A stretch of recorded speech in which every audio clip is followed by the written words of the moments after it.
Hei, olen Henri Killikainen Tiisuyhtyeestä. Ei ole Riku Sonkkanen Tiisuyhtyeestä. Revolution on halu tehdä kautta olla jotain suurta. Henrikin kautta saatiin tietää, että me ollaan tullut osallisiksi tällaista Revolution Open Air -festivaalin hakua.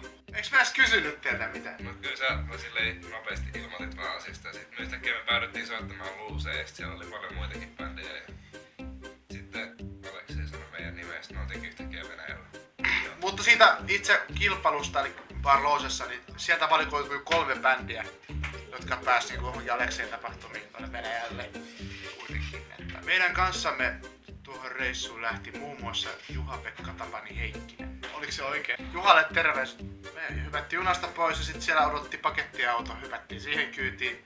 Pakettiauto vei meidät nyt jonnekin maaseudulle ja yhtäkkiä sieltä maaseudulta painostui semmonen kaunis hotellikartanon lava ja semmonen järvinäkymä, missä oli silta ja se oli huikean idyllinen paikka ja se oli festarit siellä käynnissä siellä. Hyvä seikkailutunne, kun oli keskellä ei mitään tavallaan sitten yhtäkkiä sinne ilmestyi sellainen festariolo, jossa vaan on sellainen lämmin tunnelma ja se oli vaan hyvä aika unohtumaton kokemus.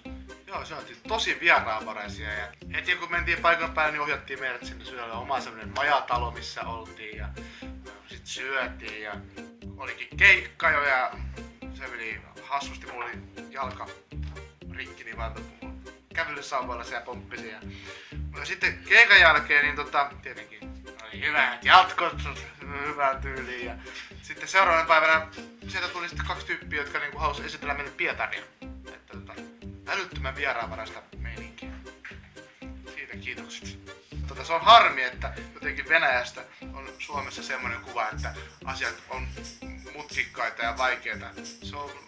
Se ei ole oikeastaan. Se tuntuu meistä suomalaisilta. Tai siis se on semmoinen... Joo, omalla tavallaan. Niin. Itseäni toistaan aika unohtumaton reissuhan se oli, kun toista kertaa elämässä Venäjällä ylipäätään sitten tuollaisen ympäristön pääsee. Ja sitten tavallaan seikkailufiilis, mikä siinä oli, niin kyllä sen päivän muistaa aika hyvin. Ja tosta itse kokemuksesta voi sanoa sen, että se oli ehkä viime vuoden parasta aikaa. Siis kaikki järjestyi tosi hyvin, että ei kannata stressata liikaa, ottakaa rennosti ja nauttikaa siitä.